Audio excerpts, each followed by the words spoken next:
The guardian academy Patna के YouTube channel पर आपका स्वागत है। मैं हूं जितेंद्र सर और आज बिहार बोर्ड के क्लास 10th के संस्कृत का प्रथम अध्याय प्रथम पाठ मंगलम अर्थात कल्याणकारी इस शीर्षक पाठ का डिस्कशन करने वाला हूं।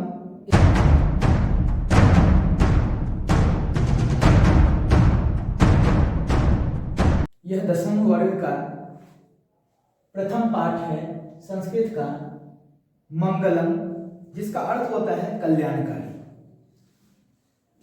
क्योंकि किसी भी चीज की शुरुआत की जाती है तो निश्चित रूप से वहां पर मंगलाचरण से ही शुरुआत होती है। तो इस विषय की भी शुरुआत की जा रही है, संस्कृत विषय की भी शुरुआत की जा रही है। तो पहला पाठ में मंगलम की बात की जा रही है। अब मंगलम का अर्थ होता है कल्याणकारी, कल्याण हो पढ़ने वालों का, पढ़ाने वाले का, विश्व का कल्याण हो। अब देखिए मंगलम पाठ में इसमें 5 मंत्र लिए गए हैं और ये पांचों मंत्र आप देख सकते हैं। पहला मंत्र, दूसरा, तीसरा, चौथा और 5वां मंत्र ये सब उपनिषद से लिए गए हैं। उपनिषद की बात करते हैं, ऋषि मुनियों के विचारों का संकलन होता है उपनिषद, और उपनिषदों की संख्या 108 है।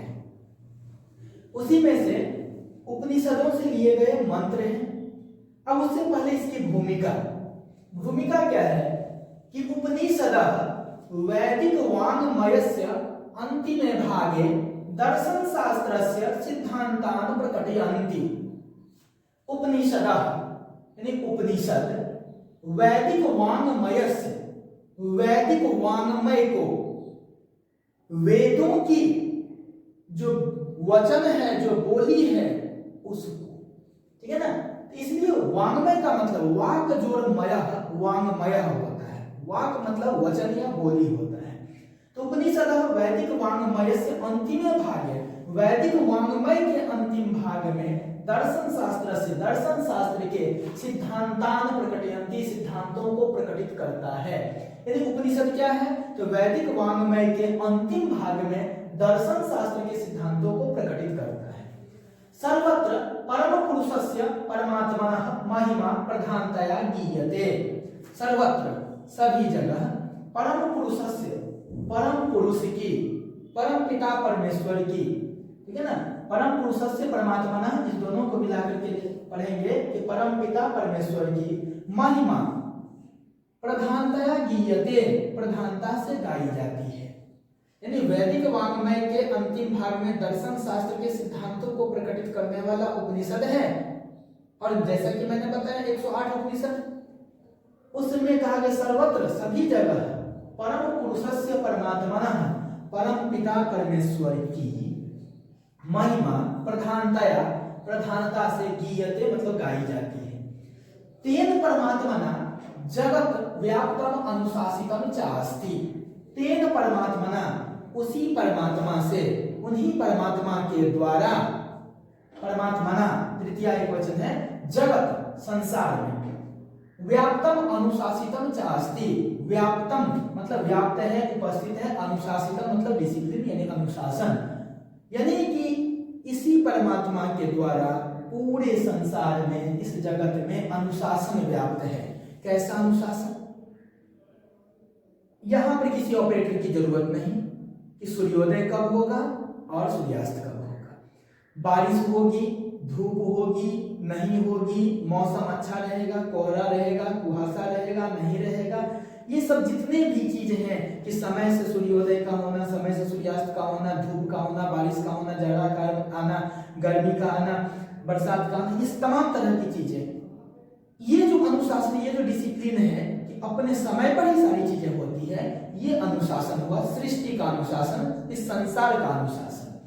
तो कहा गया कि परम पुरुषस्य परमात्मनः महिमा प्रधानतया गीयते। सभी जगह परम पिता परमेश्वर की महिमा प्रधानता से गाई जाती है। तेन परमात्मना, उसी परमात्मा के द्वारा जगत संसार व्याप्तम अनुशासितम चास्ति। इस संसार में जो व्याप्त अनुशासन है, इस संसार के जो अनुशासन है, ठीक है ना, वो उसी परमात्मा के द्वारा, उसी परमपिता परमेश्वर के द्वारा है।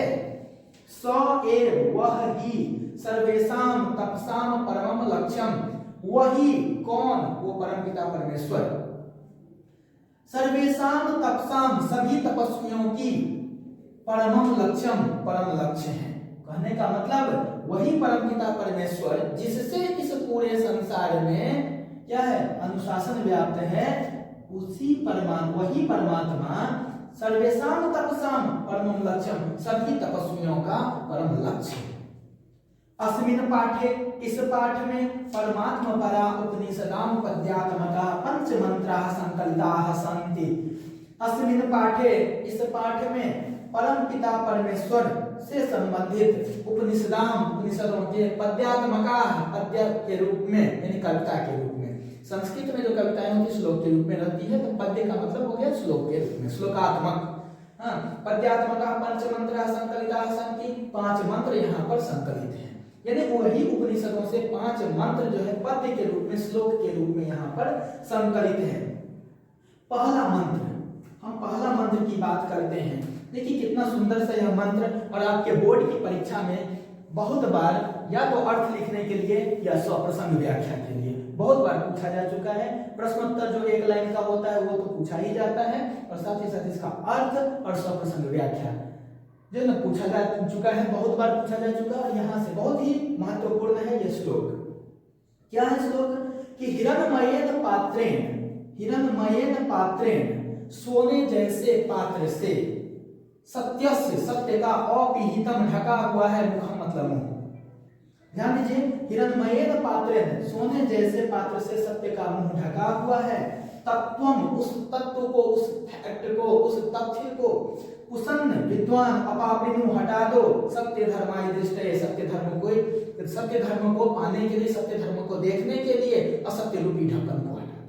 कहा गया कि हिरण्मयेन पात्रेण, सोने जैसे पात्र से, सत्यस्य अपीहितम मुखम, सत्य का मुंह ढका हुआ है। यहाँ पर सोने जैसे पात्र का मतलब क्या हो गया, स्वर्ण रूपी पात्र का मतलब क्या हुआ, वो चकाचौंध यानी असत्य, असत्य का जो ढक्कन है, जो असत्य का जो ढक्कन है, ठीक है ना, जो किस पर है, जो सत्य को क्या किया हुआ है, सत्य के मुंह को ढके हुआ है। तो वही हिरण्मयेन पात्रेण, सोने जैसे पात्र से, सत्यस्य अपीहितम मुखम, सत्य का मुंह ढका हुआ है। तत्वम, उस तथ्य को, उस फैक्ट को समझने के लिए, कुसन्न मतलब विद्वान, अपावृणु, हटा दो, सत्य धर्माय दृष्टये, यानी हम कह सकते हैं यहाँ से कि सत्य का मुंह सोने जैसे पात्र से ढका हुआ है। हे विद्वानों, इस तथ्य को समझने के लिए, यानी इस सत्य को, इस सत्य धर्म को पाने के लिए यह असत्य रूपी ढक्कन को हटा दो। ईशावास्य उपनिषद से संकलित है यह श्लोक। तो इसका अर्थ पता चल गया कि हिरण्मयेन पात्रेण सत्यस्य अपीहितम मुखम, सत्य का मुंह ढका हुआ है। तत्वम कुसन्न अपावृणु, सत्य धर्माय दृष्टये, कि सोने जैसे पात्र से सत्य का मुंह ढका हुआ है। विद्वान, इस तथ्य को और सत्य धर्म की प्राप्ति के लिए आप क्या करो, इस असत्य रूपी ढक्कन को, अपावृणु, हटा दो। अपीहितम मतलब होता है ढका। दूसरा श्लोक है, क्योंकि हम परमपिता परमेश्वर की महिमा को गा रहे हैं, परमपिता परमेश्वर की गीतों को गा रहे हैं, तो उसमें देखिए, अनोरण्यान यानी अनोह जोड़ अणियान, महतो महियान। अणोह, अणु का मतलब होता है छोटा, और महतो मतलब महान, ठीक है ना, बड़ा। तो अनोर अणियान महतो महियान, आत्मा अस्य जंतोर निहितो गुहायाम, तमक्रतु पश्यति वीतशोको, धातु प्रसादात महिमान आत्मना। कठोपनिषद से लिया गया है, कठ और 0 है, इसका मतलब कठोपनिषद से लिया गया है। तो अनोरण्यान महतो महियान, आत्मा अस्य जंतोर निहितो गुहायाम। अनोह अनियान, अनोह अनियान, सूक्ष्म से सूक्ष्म, छोटे से छोटे, महतो महियान, और महान से महान, छोटे से छोटे और महान से महान, आत्मा अस्य जंतो निहितो गुहायाम, इस जंतु के, इस जीव के, गुहायाम हृदय रूपी गुफा में, हृदय रूपी स्थान पर यह क्या है, तो उपस्थित है। तम अक्रतु पश्यति वीतशोको, उसको देखकर, उसको पाकर, पश्यति यानी कि तमक्रतु पश्यति, उसको पाकर, उसको देखकर, वीतशोको, शोक रहित होकर, कोई चिंता फिक्र नहीं, शोक रहित होकर, धातु प्रसादात महिमान आत्मना, यह आत्मा जो है, ठीक है ना, जो जंतुओं के हृदय रूपी गुफा में है, जो सूक्ष्म से सूक्ष्म और महान से महान है, वह आत्मा को अगर जीव यानी कि वह जंतु अगर जो है ना पा लेता है, जैसे हम लोग एक जीव हैं, एक प्राणी, ठीक है ना, जो इस चीज को पा लेते हैं, यह पता चल जाता है कि हमारे हृदय रूपी गुफा में ही परमपिता परमेश्वर का वास है। जिस दिन खुद के अंदर लोग झांकना शुरुआत कर देता है, परमपिता परमेश्वर को खुद के अंदर ढूंढना शुरुआत कर देता है, तो वो मिलते हैं, और जिस दिन मिलते हैं उस दिन लोग शोक रहित हो जाता है, कोई तरह का चिंता फिकर नहीं होता है, क्योंकि पहले ही बता दिया गया कि इसमें परमपिता परमेश्वर के गीतों का जो ना बखान किया गया है, गीतों को गाया गया है। तो अनोर्नियान महतो महियान, सूक्ष्म से सूक्ष्म और महान से महान आत्मा जंतोर्निहितो गुहायाम, जंतुओं के हृदय रूपी गुफा में वह निहित है, उपस्थित है। अब देखिए इस लाइन को पहले अर्थ में लेते हैं, फिर उसके बाद से ये सब अंतिम वाला लाइन को पहले। धातु प्रसादात महिमान आत्मना, यानी कि धातु प्रसाद, ऐसे समझिए वह जो मतलब धातु का मतलब क्या हो गया, कठोर चीज। तो हमारा जो हृदय है वह ऊपर से क्या है, पसलियों की कठोरता, और उसके अंदर हृदय।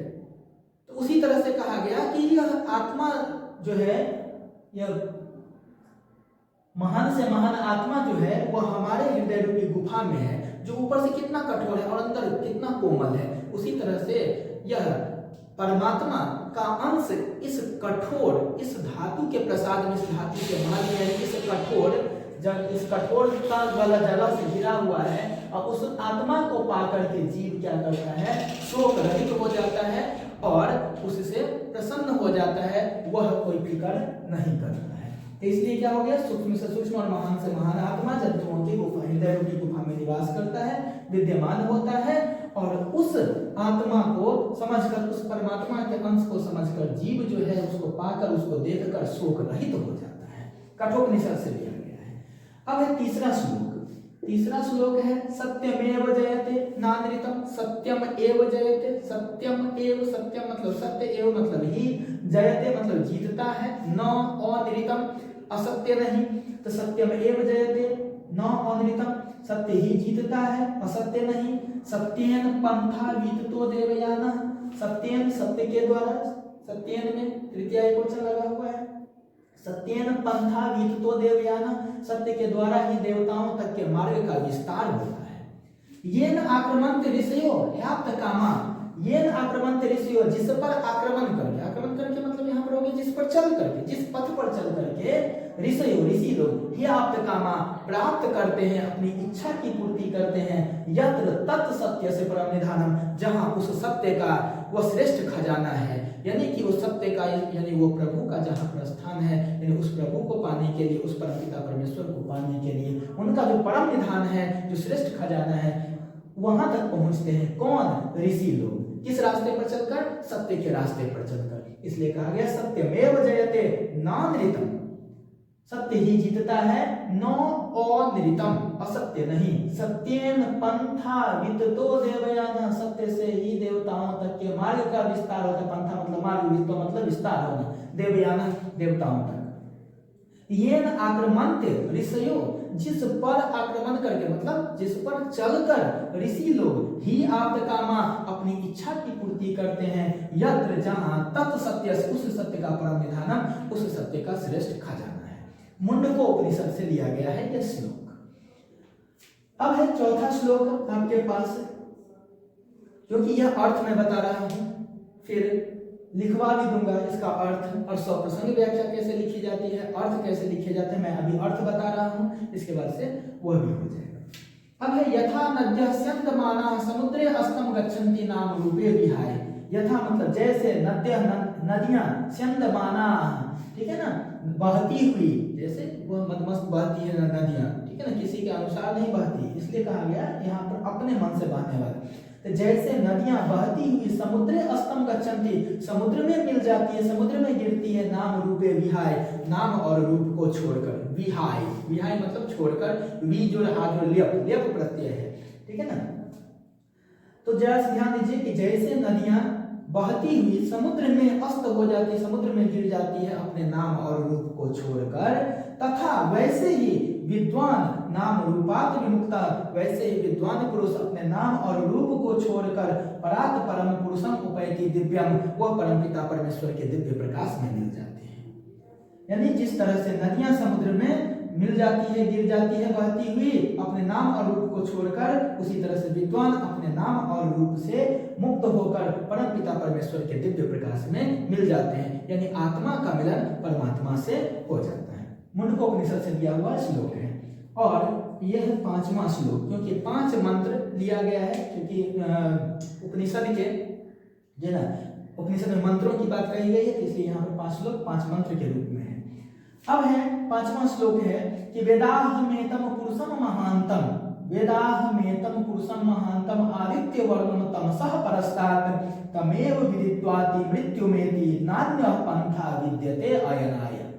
इस चीज को समझेंगे। यहाँ पर देखिए जो अस्तम था ना लिखा हुआ अस्तम, यहाँ पर डस्तम नहीं, यह अ है, इसको लघु अ कहा जाता है, अ का अर्थ देता है, इसलिए अस्तम है यहाँ पर, ये पूरा अ नहीं, जैसे छोटी र बड़ी र, उसी तरह से यहाँ पर ये लघु अ कहा जाता है, इसको अस्तम। यहाँ पर भी देख सकते हैं विद्यते, डायनाय नहीं अयनाय है, लघु अ है। तब चलते हैं इसको देखते हैं कि वेदाहमेतम पुरुषम महानतम, वेद के रूप में परम पिता परमेश्वर, महान से महान परम पिता परमेश्वर हमारे पास है। वेदाहमेतम पुरुषम, वेद के रूप में महान से महान परम पिता परमेश्वर हमारे पास है। आदित्य वर्णम, जो आदित्य वर्ण की तरह, सूर्य की तरह, तमसः परस्तात्, तमसः मतलब होता है अंधेरा को दूर करता है, यानी वेद के रूप में परमपिता परमेश्वर हमारे पास ज्ञान का खजाना है, जो अज्ञान रूपी अंधकार पर विजय पाता है और उस अंधेरे को हटाता है। जिस तरह से सूर्य अंधेरा को हटाकर उजाला करता है, उसी तरह से परमपिता परमेश्वर वेद के रूप में हमारे पास है और वह अज्ञान रूपी अंधेरे को हटाता है। यानी वेदाहमेतम पुरुषम महांतम, वेद के रूप में परमपिता परमेश्वर क्या है, आदित्य वर्णम तमसः परस्तात्, आदित्य वर्ण की तरह, सूर्य की तरह यह क्या करता है, अंधेरे को दूर करता है।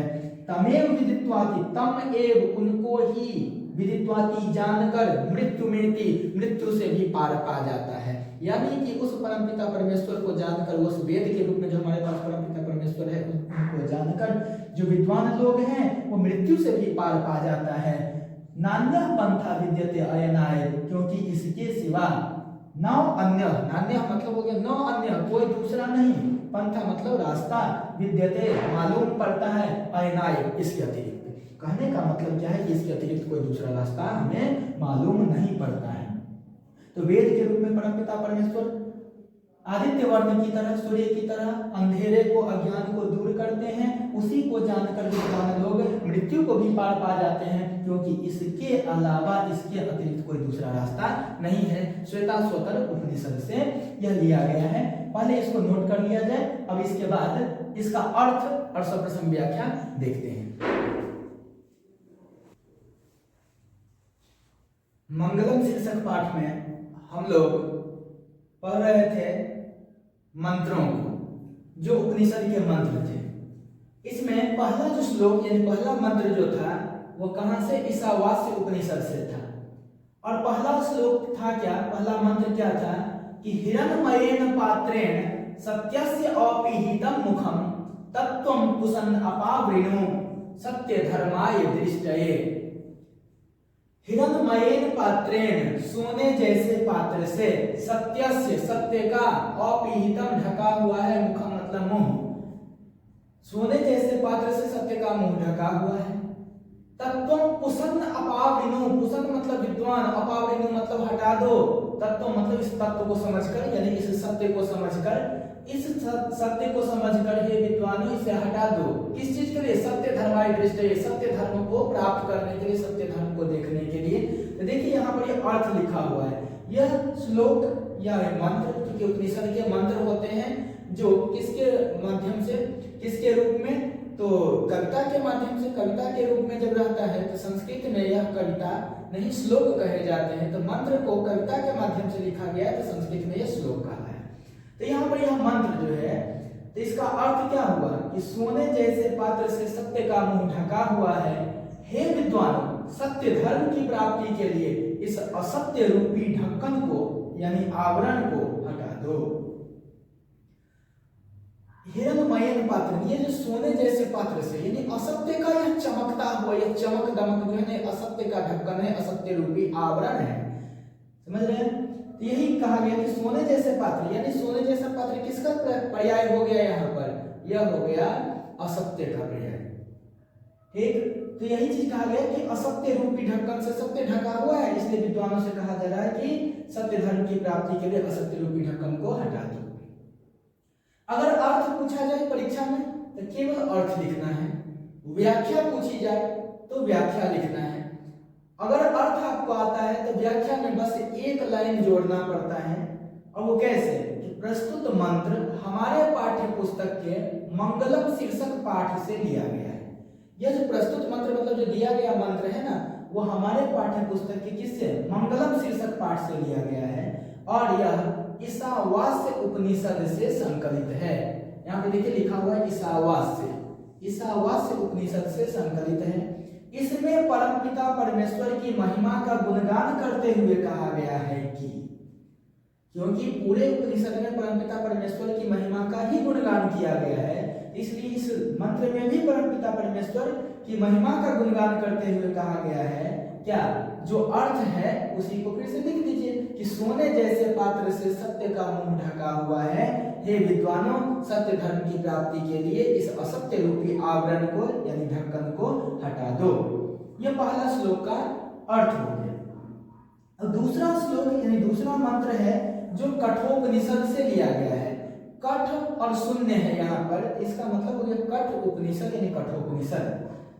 यह क्या है श्लोक कि अनोर्नियान महतो मह्यान आत्मा अस्य जंतोर निहितो गुहायाम, अनोह अन्यान सूक्ष्म से सूक्ष्म, महतो मह्यान महान से महान, आत्मा अस्य जंतो निहितो गुहायाम इस जंतु के इस मनुष्य के इस जीव के अंतर्निहितो, ठीक है ना, मतलब विद्यमान है, गुहायाम हृदय रूपी गुफा में, गुहायाम मतलब गुफा में, तो हृदय रूपी गुफा में। तम अक्रतु पश्यति वीतुसोको, तम अक्रतु उसको पाकर, पश्यति देखकर, वीतुसोको शोक रहित हो जाता है। किसको देखकर, धातु प्रसादात महिमान आत्मनः, धातु प्रसादात, जिस तरह से धातु कठोर होता है उसी तरह से हमारी जो यह हृदय रूपी जो गुफा है वह पसलियों की कठोरता से वह क्या है, घिरा हुआ है। इसलिए कहा गया कि यह पसलियों की कठोरता से जो घिरा हुआ यह जो हृदय रूपी गुफा है जिसमें महान आत्मा विद्यमान है, उसको पाकर और उसको देखकर विद्वान शोक रहित हो जाता है, बेफिक्र हो जाता है, निश्चिंत हो जाता है। यही चीज है यहाँ पर कि अनोर्नियान महतो मह्यान, सूक्ष्म से सूक्ष्म और महान से महान, आत्मा अस्य जंतोर निहितो गुहायाम, यानी सूक्ष्म से सूक्ष्म और महान से महान आत्मा मनुष्य के हृदय रूपी गुफा में विद्यमान है। तम अक्रतु पश्यति वीतुसोको, उस महान आत्मा को देखकर और पाकर विद्वान शोक रहित हो जाता है, निश्चिंत हो जाता है, बेफिक्र हो जाता है। इसकी व्याख्या अर्थ पूछा जाए तो केवल अर्थ लिखना है, लेकिन जब व्याख्या पूछा जाए तो निश्चित रूप से व्याख्या में एक चीज जोड़ना पड़ता है, एक लाइन कि प्रस्तुत मंत्र हमारे पाठ्य पुस्तक के मंगलम शीर्षक पाठ से, मंगलम का अर्थ कल्याणकारी, मंगलम शीर्षक पाठ से लिया गया है, और यह कौन सा उपनिषद, कठोपनिषद, कठोपनिषद से संकलित है। इसमें परमपिता परमेश्वर की महिमा का गुणगान करते हुए कहा गया है कि सूक्ष्म से सूक्ष्म, फिर से वही जो अर्थ है उसी अर्थ को फिर से लिख देना है, तो बहुत आसान हो जाता है। इसलिए श्लोक और अर्थ इस दोनों को जो है ना आप रख सकते हैं। तो देखिए क्या कि सूक्ष्म से सूक्ष्म और महान से महान आत्मा मनुष्य के हृदय रूपी गुफा में विद्यमान है, उस महान आत्मा को देखकर और पाकर विद्वान शोक रहित हो जाता है। यह था दूसरा श्लोक की व्याख्या। अब है श्लोक 3 यानी मंत्र 3, सत्यमेव जयते नानृतम, सत्यम एव जयते, सत्य ही जीतता है, न अनृतम असत्य नहीं, सत्येन पंथा विततो देवयान, सत्य से पंथा मतलब मार्ग, विततो विस्तार होता देवयान देवताओं तक, यानी कि सत्य ही जीतता है, असत्य नहीं, सत्य से देवताओं तक के मार्ग का विस्तार होता है। ये न आक्रमणते ऋषियो ह्याप्त कामा, ये न आक्रमणते जिस पर चलकर ऋषि लोग ही आप्त कामा अपनी इच्छा की पूर्ति करते हैं, यत्र जहां तत् सत्य उस सत्य का परम निधानम, परम निधान है, श्रेष्ठ खजाना है, श्रेष्ठ निधान है। मुंडको उपनिषद से लिया गया है यह। इसका अर्थ क्या हो गया, तो सत्य ही जीतता है, असत्य नहीं, सत्य से देवताओं तक के मार्ग का विस्तार होता है। इस सत्य के मार्ग पर चलकर ऋषि लोग अपनी इच्छा की पूर्ति करते हैं, जहां उस परम सत्य का श्रेष्ठ खजाना है, श्रेष्ठ निधान है। इसका व्याख्या, जब अर्थ आता है तो व्याख्या बहुत आसान है कि प्रस्तुत मंत्र हमारे पाठ्य पुस्तक के मंगलम शीर्षक पाठ से लिया गया है और यह किससे, मुंडको उपनिषद से, मुंडक उपनिषद से यह संकलित है। इसमें कहा गया है कि क्या कहा गया है, फिर से अर्थ लिख लेना है कि सत्य ही जीतता है, असत्य नहीं। सत्य से ही देवताओं तक का मार्ग का विस्तार होता है। इस सत्य के मार्ग पर चलकर ऋषि लोग अपनी इच्छा की पूर्ति करते हैं, जहां उस परम सत्य का श्रेष्ठ खजाना है, श्रेष्ठ निधान है। अब है श्लोक 4। श्लोक 4 क्या है कि यथा नद्यः स्यन्दमानाः समुद्रे अस्तं गच्छन्ति नाम रूपे विहाय। मैंने बताया था इसको लघु अ पढ़ते हैं, यह ड नहीं लघु अ है। यथा नद्यः स्यन्दमानाः समुद्रे अस्तं गच्छन्ति नाम रूपे विहाय, जैसे नदियां बहती हुई समुद्रे अस्तं गच्छन्ति अपने नाम और रूप को छोड़कर समुद्र में मिल जाती है। ऐसे समझिए, यथा नद्या जैसे नदियां स्यन्दमाना बहती हुई समुद्रे अस्तं गच्छन्ति समुद्र में मिल जाती है, समुद्र में गिर जाती है, नाम रूपे विहाय नाम और रूप को छोड़कर। विहाय वी जोड़ हा जोड़ ल्यप प्रत्यय लगता है इसमें, विहाय का अर्थ होता है छोड़कर। तो जैसे नदियां बहती हुई समुद्र में मिल जाती है नाम रूपे विहाय नाम और रूप को छोड़कर, तथा वैसे ही विद्वान नाम रूपाद विमुक्ता, वैसे ही विद्वान नाम और रूप से मुक्त होकर परात परम पुरुषम उपैति दिव्यम, उस परम पिता परमेश्वर के दिव्य प्रकाश में मिल जाते हैं, उनके दिव्य प्रकाश में एकाकार हो जाते हैं। मुंडकोपनिषद से लिया गया है। देखिए इसका अर्थ है, पहले भी मैंने बताया कि अर्थ पूछा जाए तो केवल अर्थ की हम बात करते हैं और व्याख्या पूछा जाए तो व्याख्या लिखना है। व्याख्या में एक लाइन एक्स्ट्रा लिखना पड़ता है, उसकी भूमिका देनी पड़ती है। अर्थ है जैसे नदियां, यहाँ पर एक चीज जोड़ देते हैं कि बहती हुई, स्यन्दमाना मतलब बहती हुई, जैसे नदियां बहती हुई अपने नाम और रूप को छोड़कर समुद्र में मिल जाती है, वैसे ही विद्वान अपने नाम और रूप को छोड़कर परम पिता परमेश्वर के दिव्य प्रकाश में मिल जाते हैं। अब इसकी व्याख्या है कि प्रस्तुत मंत्र हमारे पाठ्य पुस्तक के मंगलम शीर्षक पाठ से लिया गया है और यह मुंडकोपनिषद, यहाँ मुंडक और शून्य लिखा हुआ है तो इसका मतलब मुंडक उपनिषद, और यह मुंडकोपनिषद से संकलित है।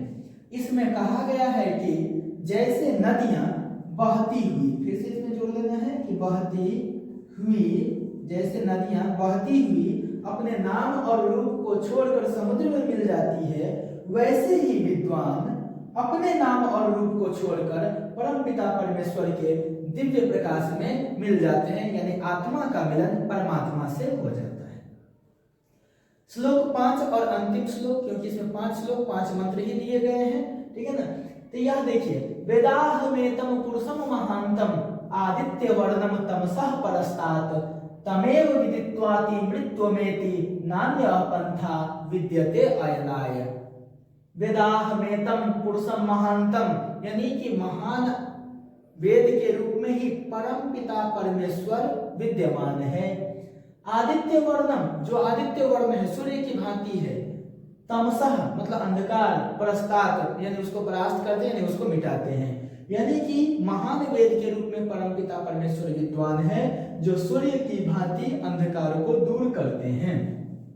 तम एव, उनको ही विदित्वाति जानकर मृत्युमेति, मृत्यु से पार पा जाता है।